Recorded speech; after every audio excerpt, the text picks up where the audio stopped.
L'info écho avec Capital. Le chiffre du jour, 400 millions d'euros. C'est le coût supplémentaire que va entraîner un nouveau retard sur le chantier du réacteur nucléaire de Flamanville. EDF a indiqué avoir rencontré des problèmes de soudure sur le chantier. Le chargement du combustible est désormais prévu pour le 4e trimestre 2019, alors qu'il était attendu pour la fin de l'année.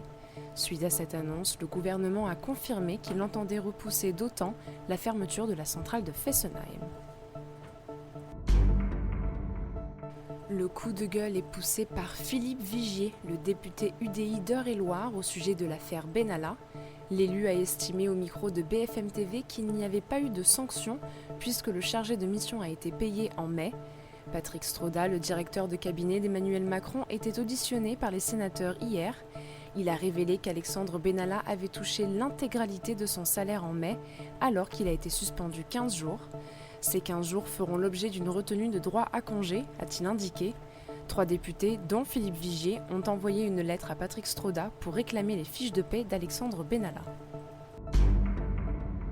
L'info pratique capitale, un arrêté passé inaperçu oblige les compagnies aériennes à mieux vous indemniser en cas de vol retardé. Sur un trajet avec une escale hors d'Europe, vous devriez désormais bénéficier des mêmes droits que sur un trajet inter-européen. La Cour de justice européenne a en effet débouté la compagnie Royal Air Maroc en mai dernier. Elle refusait d'indemniser une passagère pour un retard entre son escale à Casablanca et Agadir. Cette décision devrait faire jurisprudence. Pour plus d'informations, rendez-vous sur capital.fr, rubrique Votre argent. On finit avec la news crypto. La plateforme Augur, lancée début juillet, est déjà au centre d'une polémique. Elle permet de parier en crypto-monnaie sur la probabilité qu'un événement se produise, comme une élection par exemple, un principe qui se rapproche de celui des bookmakers anglais, sauf qu'on dénombre déjà plusieurs paris sur le décès de personnalités telles que Donald Trump ou le patron d'Amazon Jeff Bezos.